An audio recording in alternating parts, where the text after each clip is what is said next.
नमस्कार, बहुत बहुत स्वागत है आप सभी का आज की प्रैक्टिस क्लास में।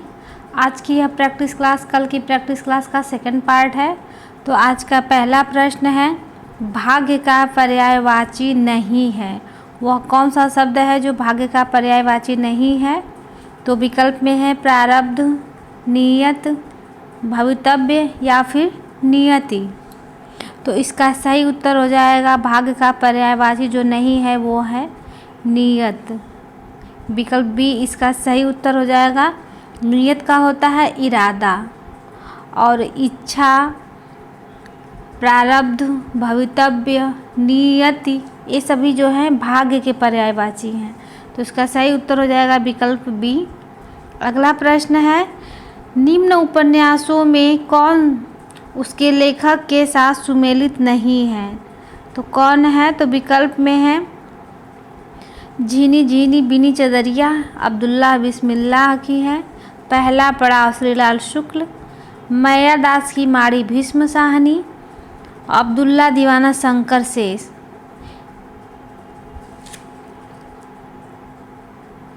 तो उसमें पूछ रहा है कि कौन सा जो है उपन्यास में लेखकों का सही सुमेलन नहीं है। तो इसका सही उत्तर हो जाएगा अब्दुल्ला दीवाना। यह जो है लक्ष्मी नारायण लाल द्वारा रचित नाटक है अब्दुल्ला दीवाना, न कि शंकर शेष। तो इसका सही उत्तर हो जाएगा विकल्प डी, यह असंगत है। अगला प्रश्न है, संत साहित्य के संबंध में कौन सा कथन जो है उक्ति नहीं प्रतीत होती है? तो विकल्प में है संत साहित्य एक वैचारिक भूमि पर स्थित है, रामचंद्र शुक्ल के अनुसार यह इस्लाम आक्रमण से पराजित हिंदू जनता की। ये प्रश्न जो है कट गया है।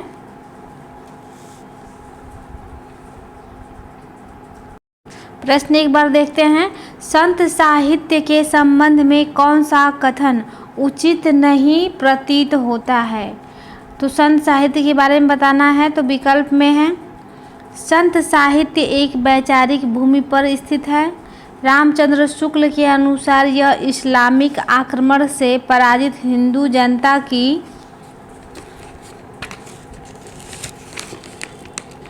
जनता की असहाय मन स्थिति का परिणाम है। असहाय लिखा हुआ है, यह असहाय मन स्थिति का परिणाम है।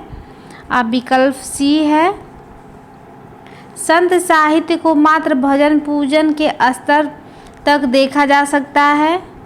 ऑप्शन डी है, हजारी प्रसाद द्विवेदी के अनुसार संत साहित्य या भक्ति आंदोलन भारतीय चिंतन धारा का स्वाभाविक विकास है।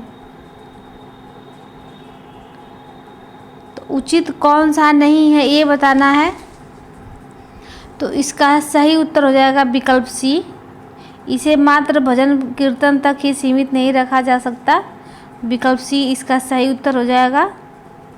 अगला प्रश्न है, फूल मरे पर मरे न बासु, यह प्रसिद्ध उक्ति किस कवि की है? तो विकल्प में है दादू, कबीर, रैदास या फिर जायसी। यह किसकी पंक्ति है? फूल मरे पर मरे न बासु, यह जो पंक्ति है यह मलिक मोहम्मद जायसी की है। तो इसका सही उत्तर हो जाएगा विकल्प डी, जायसी। अगला प्रश्न है, जो मर रहा हो के लिए एक शब्द होगा, क्या होगा? तो विकल्प में है मुमुक्षु, मुमूर्ष, मुमुक्षा या फिर मुमूर्षा। तो जो मर रहा हो के लिए एक शब्द होगा मुमूर्ष, मुमूर्षु।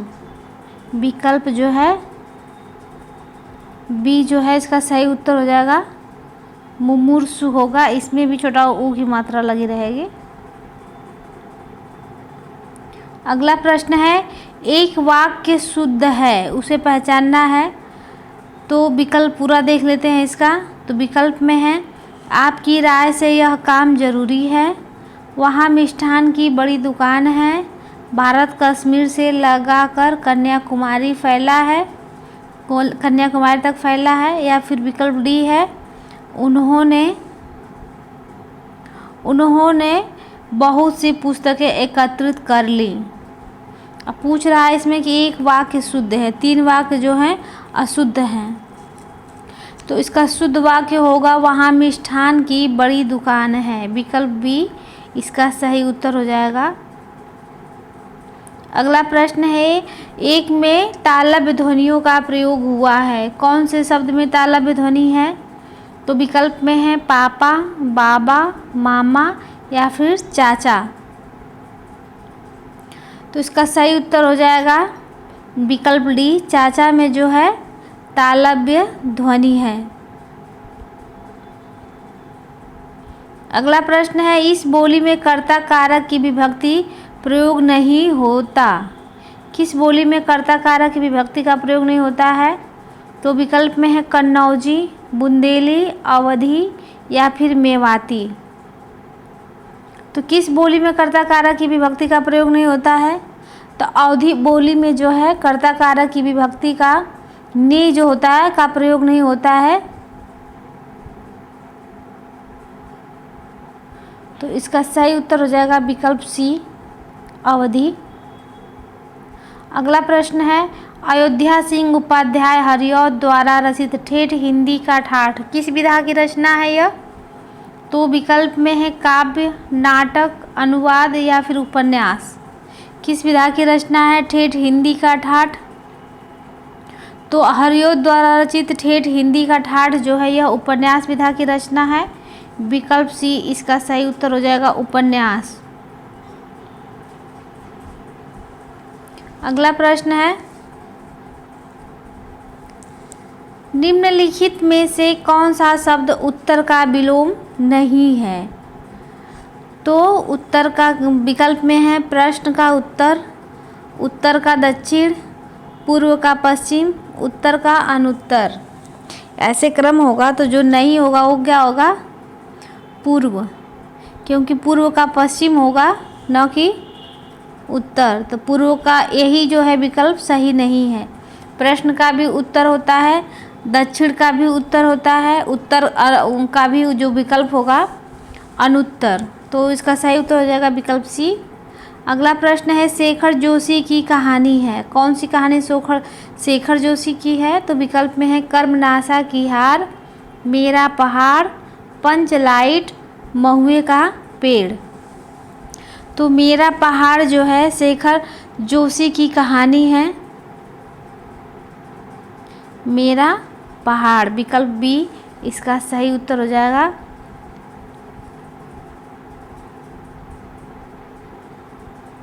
इनकी अन्य कहानियों में है कोसी का घटवार, हलवाहा, साथ के लोग, नौरंगी बीमार है, एक पेड़ की याद इत्यादि इनकी जो है प्रतिनिधि कहानियां हैं। अगला प्रश्न है, कुवलय माला कथा के लेखक कौन हैं? तो विकल्प में है सोमप्रभ सूरी, उद्योतन सूरी, धर्म सूरी या फिर मुनिजिन विजय। तो कुवलय माला कथा के लेखक का नाम बताना है। तो इसके लेखक जो हैं उद्योतन सूरी हैं। विकल्प बी इसका सही उत्तर हो जाएगा। उद्योतन सूरी की रचना है कुवलय माला कथा।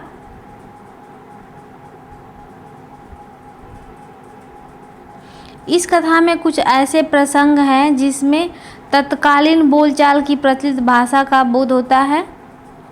यह 9वीं शताब्दी की रचना है।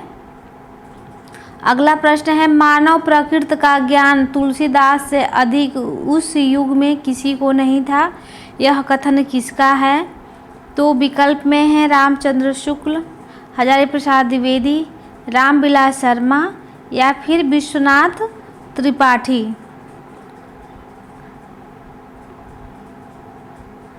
तो यह जो कथन है यह जो है हजारी प्रसाद द्विवेदी का कथन है।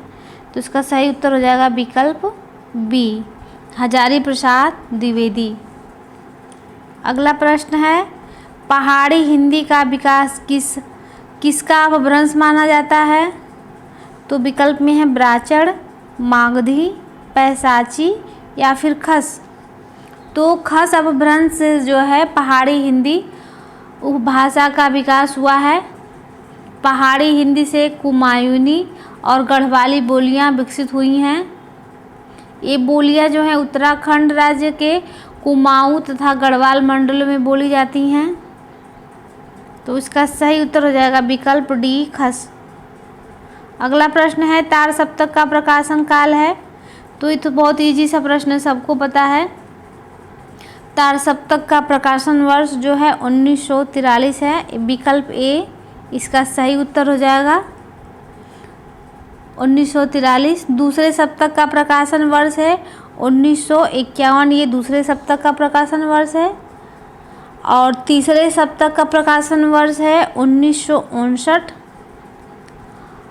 और चौथे सप्तक का प्रकाशन जो है 1979। ये इसका क्रम है। चलिए अगला प्रश्न देख लेते हैं। इसमें से एक का अर्थ ऐतराज है, तो कौन से शब्द का अर्थ ऐतराज है? तो विकल्प में है विघ्न, विपत्ति, संकट या फिर आपत्ति। तो आपत्ति शब्द का अर्थ ऐतराज होता है। तो विकल्प डी इसका सही उत्तर हो जाएगा। अगला प्रश्न है बहुवचन की दृष्टि से एक वाक्य शुद्ध है। तो विकल्प देखते हैं। चिड़िया उड़ गई, चिड़ियाँ उड़ गईं, चिड़ियाएँ उड़ गईं या फिर चिड़ियाँ उड़ गईं। तो इसका सही उत्तर हो जाएगा विकल्प डी चिड़ियाँ उड़ गईं। अगला प्रश्न है इस बोली में उत्तम पुरुष एक वचन के स्थान पर उत्तम पुरुष बहुवचन का प्रयोग किया जाता है। किस बोली में? तो विकल्प में अवधी, खड़ी बोली, ब्रज या फिर हरियाणवी। तो इसका सही उत्तर हो जाएगा अवधी बोली में उत्तम पुरुष एक वचन के स्थान पर उत्तम पुरुष बहुवचन का प्रयोग किया जाता है। विकल्प ए इसका सही उत्तर हो जाएगा अवधी भाषा। अगला प्रश्न है नई कविता के विषय में असत्य कथन है। तो विकल्प देखते हैं इसका। विकल्प में है नए, इसमें नए भावबोधों की अभिव्यक्ति हुई है, इसमें जीवन के प्रति आस्था दिखाई पड़ती है, नई कविता के रचयिताओं में अधिकांश प्रगतिवाद और प्रयोगवाद के खेमे में रह चुके हैं। विकल्प डी है यह कविता ह्रासोन्मुख मध्यवर्गीय समाज के जीवन का चित्र है। पूछ रहा है कि असत्य कथन कौन सा है। तो यह कविता ह्रासोन्मुख मध्यवर्गीय समाज के जीवन का चित्र है। नई कविता के संदर्भ में यह कथन जो है असत्य है। तो विकल्प डी जो है इसका सही उत्तर हो जाएगा। अगला प्रश्न है आंखें बिछाना मुहावरे का सही अर्थ है। क्या होगा आंखें बिछाना मुहावरे का अर्थ? तो विकल्प में है प्रायश्चित करना, आंखें थक जाना, उपेक्षा करना या फिर हृदय से आदर करना। तो आंखें बिछाना का अर्थ होगा हृदय से आदर करना। विकल्प डी इसका सही उत्तर हो जाएगा। अगला प्रश्न है बचपन की स्मृतियाँ के लेखक कौन हैं? तो विकल्प में है महादेवी वर्मा, रामवृक्ष बेनीपुरी, शांति प्रिय द्विवेदी या फिर राहुल सांकृत्यायन। तो बचपन की स्मृतियाँ जो है यह राहुल सांकृत्यायन द्वारा रचित संस्मरण विधा की रचना है। विकल्प डी इसका सही उत्तर हो जाएगा। इसका रचना समय 1955 ईस्वी। अगला प्रश्न है भक्तिकालीन रस सिद्धांत विषयक ग्रंथ है। भक्ति काल का बताना है। तो विकल्प में है रस प्रबोध, रस मंजरी, रस रहस्य या फिर रस रंग। तो रस मंजरी जो है कृष्ण भक्ति शाखा के कवि नंददास की रचना है रस मंजरी। तो विकल्प बी इसका सही उत्तर हो जाएगा। इसमें जो इस ग्रंथ में जो है रस विषयक सिद्धांत सहित नायिका भेद का विवेचन किया गया है। अगला प्रश्न है पुष्य या पुण्य को हिंदी का प्रथम कवि किस आलोचक ने माना है? तो विकल्प में है राहुल सांकृत्यायन, दशरथ ओझा, रामविलास शर्मा या फिर शिव सिंह सेंगर। तो शिव सिंह सेंगर ने पुण्य को हिंदी का प्रथम कवि माना है? तो विकल्प डी इसका सही उत्तर हो जाएगा। अगला प्रश्न है, अष्टाध्यायी के रचनाकार हैं, कौन हैं? तो विकल्प में है कात्यायन, पाणिनि, कैयट या फिर पतंजलि। अष्टाध्यायी किसकी रचना है? तो अष्टाध्यायी जो है पाणिनि का व्याकरण ग्रंथ है। विकल्प बी इसका सही उत्तर हो जाएगा। बीड़ा पाड़ी में समास होगा, कौन सा होगा? तो विकल्प में है बहुव्रीहि, कर्मधारय, द्विगु या फिर अव्ययी भाव समास। तो बीड़ा पाड़ी, बीड़ा है पाड़ी यानी हाथ में जिसके, अर्थात सरस्वती। तो यहाँ पे कौन सा समास होगा? तो बहुव्रीहि समास होगा। विकल्प ए इसका सही उत्तर हो जाएगा। अगला प्रश्न है, विज्ञान गीता किसके द्वारा लिखी गई है? तो विकल्प में है नाभादास, तुलसीदास, केशवदास या फिर मलुकदास। तो विज्ञान गीता के लेखक जो हैं कि आचार्य केशवदास हैं। विकल्प सी इसका सही उत्तर हो जाएगा, आचार्य केशवदास। इनके द्वारा रचित अन्य रचनाएं हैं रामचंद्रिका, कविप्रिया, रसिकप्रिया, वीर सिंह देवचरित और इनकी ये सब मुख्य रचनाएं हैं इनकी। अगला प्रश्न है, तुम्हारे मुंह में घी शक्कर का सही अर्थ होगा। ईश्वर करे तुम्हारा समाचार सत्य हो, तुम्हारी बातें मीठी लगती हैं, तुम्हें मिठाई की कभी कमी न हो, सदैव मीठी बात ही बोला करो। तुम्हारे मुंह में घी शक्कर का अर्थ बताना है। तो तुम्हारे मुंह में घी शक्कर का अर्थ होगा, ईश्वर करे तुम्हारा समाचार सत्य हो। विकल्प ए इसका सही उत्तर हो जाएगा। अगला प्रश्न है, इतिवृत्त और आलोचना का समवेत रूप होने का वह इतिहास आज भी प्रकाश स्तंभ बना हुआ है। इस कथन में जिस इतिहास की ओर संकेत किया गया है उसके लेखक हैं, कौन हैं? तो आचार्य रामचंद्र शुक्ल, गारसा दत्तासी, मिश्र बंधु या फिर जॉर्ज ग्रियर्सन।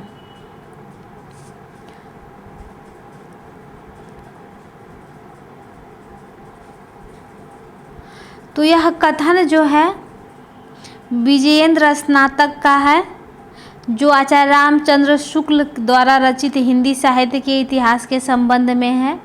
तो विकल्प ए जो है इसका सही उत्तर हो जाएगा।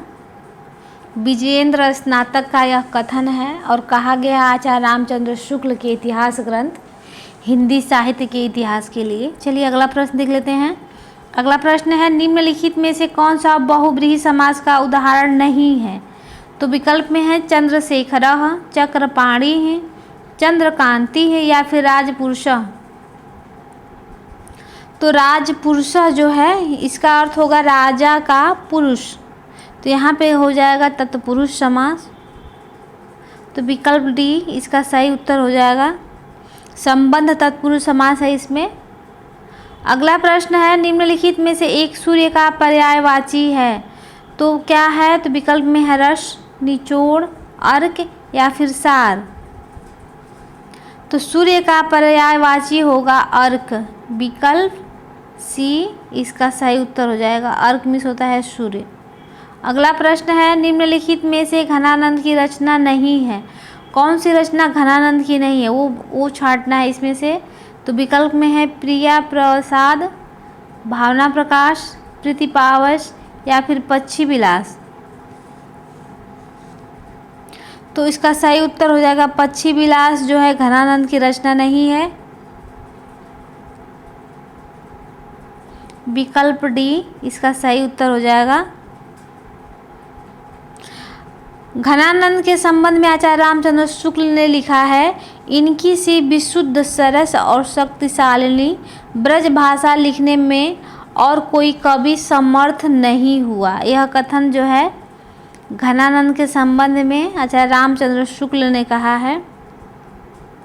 अगला प्रश्न है, मंगलेश डबराल का कविता संग्रह है, कौन सा है? तो विकल्प में है ठेले पर हिमालय, पहाड़ पर लालटेन, घास में दुबका आकाश या फिर हरी घास पर क्षणभर। तो पहाड़ पर लालटेन मंगलेश डबराल का कविता संग्रह है। विकल्प बी इसका सही उत्तर हो जाएगा पहाड़ पर लालटेन। इनके अन्य कविता संग्रह हैं घर का रास्ता, जो हम देखते हैं, आवाज़ भी एक जगह है, मुझे दिखा एक मनुष्य। ये सभी जो है इन्हीं की रचनाएं हैं। अगला प्रश्न है समष्टि शब्द का विलोम क्या होगा? तो विकल्प में है समूह, समग्र, विशिष्ट या फिर व्यष्टि। तो समष्टि का विलोम व्यष्टि होता है। विकल्प डी इसका सही उत्तर हो जाएगा व्यष्टि। अगला प्रश्न है निम्नलिखित में से कौन सा धनुष का पर्यायवाची नहीं है? तो विकल्प में है सरासन, असी, कोदंड या फिर पिनाक। तो असी जो है तलवार का है, तो जो इसका सही उत्तर हो जाएगा विकल्प बी असी। सरासन, कोदंड और पिनाक धनुष के पर्यायवाची हैं।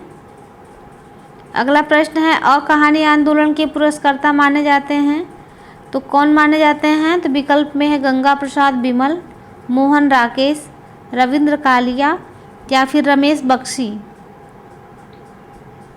तो अकहानी आंदोलन के पुरस्कर्ता गंगा प्रसाद बिमल हैं। विकल्प ए इसका सही उत्तर हो जाएगा गंगा प्रसाद बिमल। इन्होंने ही 78वीं कहानी को समकालीन कहानी के नाम से अभिहित किया है। विध्वंस शहर में बीच की दरार, अतीत में कुछ, कोई शुरुआत, खोई हुई थाती, गंगा प्रसाद बिमल के कहानी संग्रह हैं ये सभी। अगला प्रश्न है भारतीय भाषा विज्ञान की प्रसिद्ध मुनित्रयी में सम्मिलित नहीं है। कौन है जो मुनित्रयी में नहीं आते? विकल्प में है पाणिनि, पतंजलि, कात्यायन और भर्तृहरि। तो भर्तृहरि ही है जो मुनित्रयी में सम्मिलित नहीं है। तो विकल्प जो है डी इसका सही उत्तर हो जाएगा। संस्कृत व्याकरण में मुनित्रय को बहुत ही उच्च और प्रामाणिक स्थान दिया गया है।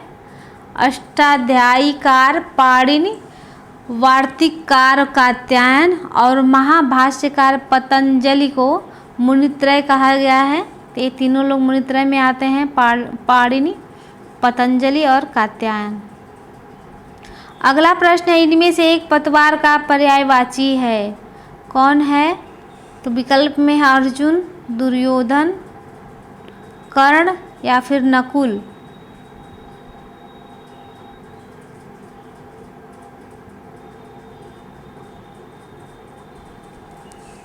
तो कर्ण जो है अनेकार्थी शब्द है जिसके अर्थ होते हैं पतवार, कान, समकोण के सामने की भुजा।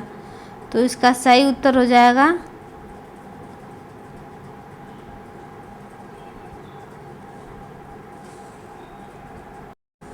तो इसमें प्रश्न पूछा गया है कि इसमें से एक पतवार का पर्यायवाची नहीं है, नहीं पूछा गया है। तो जो नहीं है वो है दुर्योधन। चलिए अगला प्रश्न देख लेते हैं। सोमप्रभ सूर्य की रचना है, कौन सी रचना है? तो विकल्प में है कुमारपाल चरित, कुमारपाल प्रतिबोध, प्रबंध चिंतामणि, भविष्यत कहा।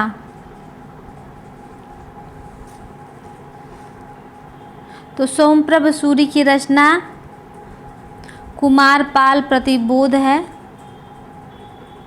विकल्प बी इसका सही उत्तर हो जाएगा कुमारपाल प्रतिबोध नामक ग्रंथ की रचना की है।